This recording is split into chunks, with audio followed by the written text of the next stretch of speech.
दोस्तों आज की इस वीडियो में मैं आपको साबरमती प्रवाह मार्ग के बारे में बताऊंगा।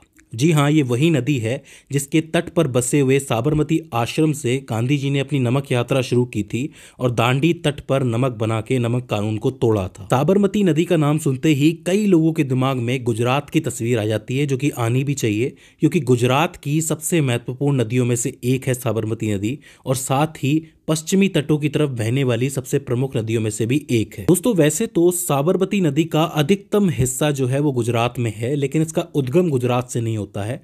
इसका उद्गम राजस्थान की दक्षिणी अरावली पर्वत श्रृंखला से होता है, जहां पे उदयपुर भी बसा हुआ है। मैं आपको बता दूं कि उदयपुर को झीलों के प्रदेश के नाम से जाना जाता है क्योंकि यहाँ पे बहुत सारी झीलें हैं।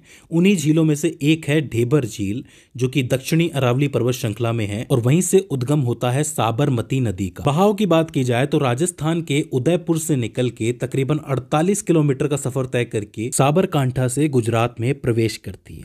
इसके बाद ये गुजरात में तकरीबन 323 किलोमीटर का सफर तय करती है, अर्थात 48 किलोमीटर और 323 किलोमीटर को आप मिलाओगे तो इस नदी की टोटल लंबाई 371 किलोमीटर हो जाएगी।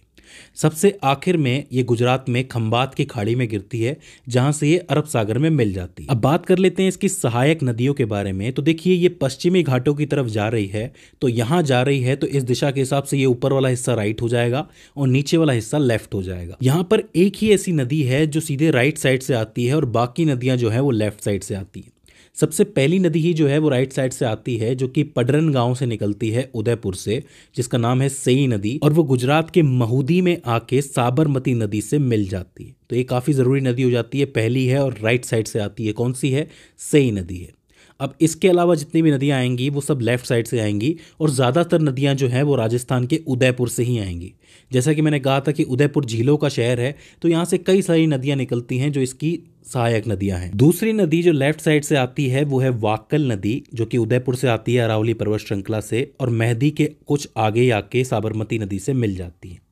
इसके बाद आती है हाथमती नदी, जो कि अरावली पर्वत श्रृंखला से निकलती है, जो कि आके सीधे यहाँ मिलती है। अब यहाँ पे ध्यान देना कि हाथमती नदी की भी एक सहायक नदी है जिसका नाम है गुहाई नदी। पूछ लिया जाता है, गुहाई नदी हाथमती नदी में मिलती है और हाथमती साबरमती नदी के अंदर मिलती है।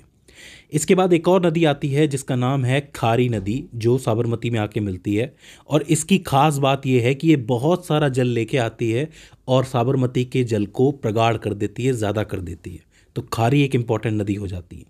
और खारी के जस्ट नीचे एक नदी और आती है जिसका नाम है वेत्रक नदी, जो कि सबसे लंबी नदी है, सबसे लंबी सहायक नदी है साबरमती नदी की।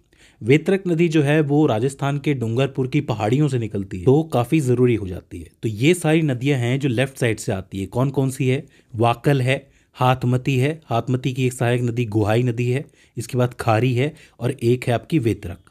इधर से राइट साइड से सिर्फ एक नदी है, सेई नदी। तो ये वो सहायक नदियां हो जाती है जिसके बारे में सवाल पूछ लिया जाता है। इसके बाद पूछा जाएगा कि वो कौन से जिले हैं प्रमुख जो इसके आसपास बसे हुए हैं। तो देखो, साबरकांठा तो एक जिला हो जाता है। इसके अलावा अहमदाबाद, जो कि वाणिज्य राजधानी है गुजरात की, एक गांधीनगर है जो राजनीतिक राजधानी है गुजरात की, एक महसाना क्षेत्र भी हो जाता है, इसके बारे में भी सवाल पूछा जाता है, और एक आपका आनंद जिला भी हो जाता है। तो साबरकांठा, गांधीनगर, अहमदाबाद, महसाना और आनंद जिला, ये काफी जरूरी जिले हैं, इनको जरूर याद रखना। बात करें इसके ऊपर बने बांध के बारे में, तो एक बांध है जिसके बारे में प्रश्न बहुत बार पूछ लिया जाता है, जो कि महसाना में बना हुआ है, जिसका नाम है धरोई बांध। याद रखना, धरोई बांध, जो कि महसाना के अंदर बना हुआ है। इसके अलावा साबरमती आश्रम है जो अहमदाबाद में बना हुआ है। अब बात कर लेते हैं परियोजनाओं की। तो दो ऐसी परियोजनाएं हैं जो इसके आसपास के क्षेत्र को सुधारने में लगी हुई हैं और काफ़ी ज़रूरी है, सवाल पूछ लिया जाता है। एक तो है साबरमती नगर विकास योजना और दूसरा है Sabarmati river front development project.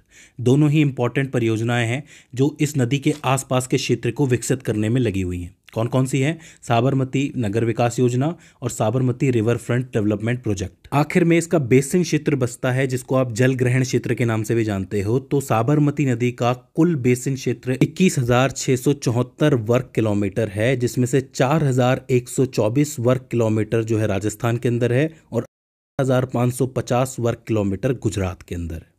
तो दोस्तों, ये हो जाती है साबरमती नदी प्रवाह मार्ग। आई होप आपको समझ में आया होगा। अगर इसके बाद भी इसके अंदर आपको कोई क्वेरी आती है तो आप हमें कमेंट सेक्शन में बता सकते हैं। तो दोस्तों, आज की इस वीडियो के अंदर बस इतना ही। See you in the next one.